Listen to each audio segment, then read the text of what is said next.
Listening back to the clips in this section, we clearly need to make some adjustments to the edit points. That's my bucket and his friend Pedro. When it comes to trimming audio, by default your audio will trim with its associated video, so we could select the trim tool and perform a roll edit. But that's going to mess with the video edits. That's my boyfriend Duncan and his friend Pedro. I'm Pedro. What if you want your audio to lead ahead of the video? In the Get Back clip, the character Jennifer calls out Tracy. Get back! Okay. Tracy. But we want to use the audio from the boyfriend clip instead. Just double-click each clip's waveform in the timeline and the waveforms expand away from the video. It's important to understand that the audio and video are still linked together. This just allows you to trim their heads and tails independently. Now, as you adjust the audio by trimming the edges, the video stays exactly where it is. We'll trim back the Tracy audio from the first clip and extend the second to replace it. Get back! Okay. Tracy. Let's repeat the process to extend out the boyfriend audio into the following clip. Double-click the I'm Pedro clip waveform and trim back the clip right to where Pedro says the line, I'm Pedro. I'm Pedro. Now drag out the audio for the boyfriend clip. Boyfriend Duncan and his friend Pedro. I'm Pedro. In Final Cut Pro 10, there are several ways to animate the volume of a clip, but if all you want to do is fade the audio in or out, use the built-in fade handles. In the case of the boyfriend and I'm Pedro clips transition, we want a smooth cross between what Jennifer and Pedro are saying. First, drag each clip's audio to create an overlap. One of the clips will jump below the other to make room. Now mouse over one of the waveforms and you'll see a fade handle appear. Drag to adjust it. A tooltip indicates how long the fade will last. Drag out a fade for the other clip as well. Now when you play back, you'll hear the two audio clips nicely blended. Friend Pedro. I'm Pedro. Double-click each clip to collapse the audio back into the video.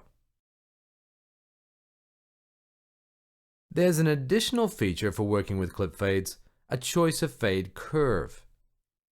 We've included some examples of different applications at the end of the project's timeline. Right-click on a fade handle to see a choice of 4 different curve types. If you're new to audio, you may be wondering which one to use. While ultimately the answer is whichever one sounds best in a given situation, there are some general rules. The +3 dB setting is the default and is useful when keeping an even volume level between 2 overlapping clips. Here, we're trying to mix and match a phrase from 2 different vocal performances. Oh, hey, you must be Tracy. The +3 dB setting creates what's referred to as an equal power crossfade. Next up, we have a case of a sharp intake of breath at the start of a sentence. I insist. By applying a fade and setting it to -3 dB, the fade quickly accelerates to full volume, keeping the impact of the first word but minimizing the breath. I insist. The linear curve can be useful for generating fade in and out of music.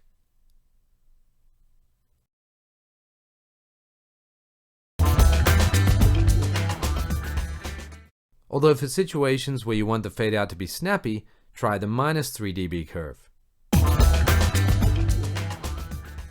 For a more prolonged fade, you can try using a +3 dB.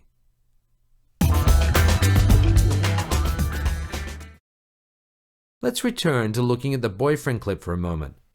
Double-click to expand the audio it needed. While we're in here, you'll notice that there's still some noise as Tracy swings the lampshade. Tracy.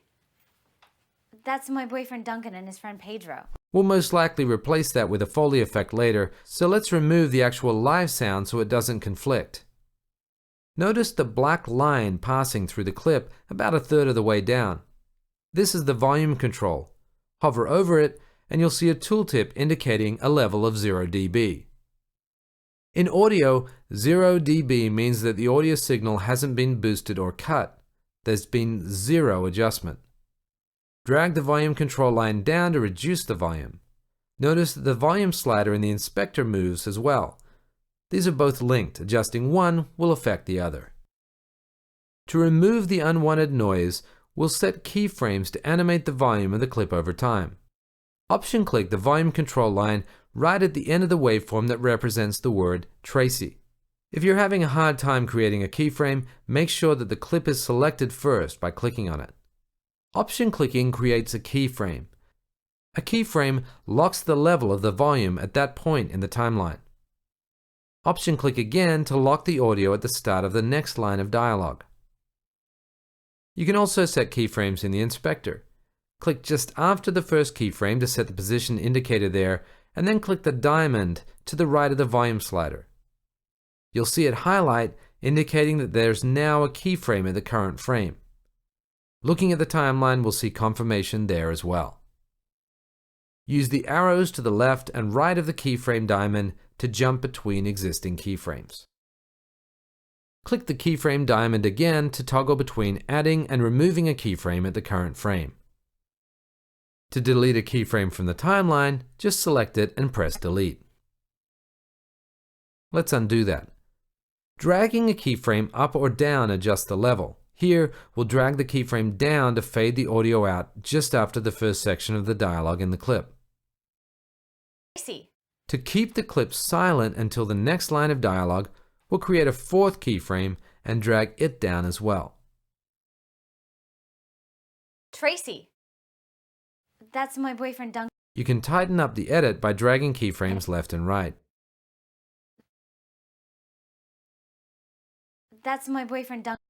Notice too that you can adjust a section of the audio by dragging the volume control line between two keyframes. We could add keyframes to clean up the very start of the clip, but it's actually easier just to trim it a little and then adjust the fade handles. Tracy. That's my boyfriend Duncan and his friend Pedro. Obviously, we've just started to perform the required bass edits on the audio for this project. At this point, we should really go through each of the clips, silence any audio tracks in the clip that we don't want in the final mix, just like we did for the boyfriend clip. Let's take a look at a clip that's a little different to the others though. Towards the end of the scene, there's a shot called Just Finishing Up. Likewise. You ready, hon? I'm just finishing up. Select it to load it into the inspector, and then audition its audio tracks. Notice here that there are actually two tracks we want. The boom mic of Jennifer saying, "I'm just finishing up," You ready, hon? I'm just finishing up. and the boom mic feed from Duncan. Likewise. You ready, hon? I'm just finishing up. We need to treat these two audio feeds separately. First, let's deselect the camera mic audio tracks that we don't want. Likewise. Likewise. Notice, by the way, that Final Cut Pro in this case has misidentified these last tracks as mono, when they're actually the left and right camera mic feeds. Not a big deal, but it's good to keep in mind that Final Cut won't always get it right. In the timeline, make sure the clip's still selected and choose Clip, Break Apart Clip Items. Final Cut Pro separates each of the audio tracks out as a unique element. I'm just finishing up. Now you can select each clip and adjust its pan and volume uniquely, placing hon? Duncan and Jennifer's audio appropriately in the room space.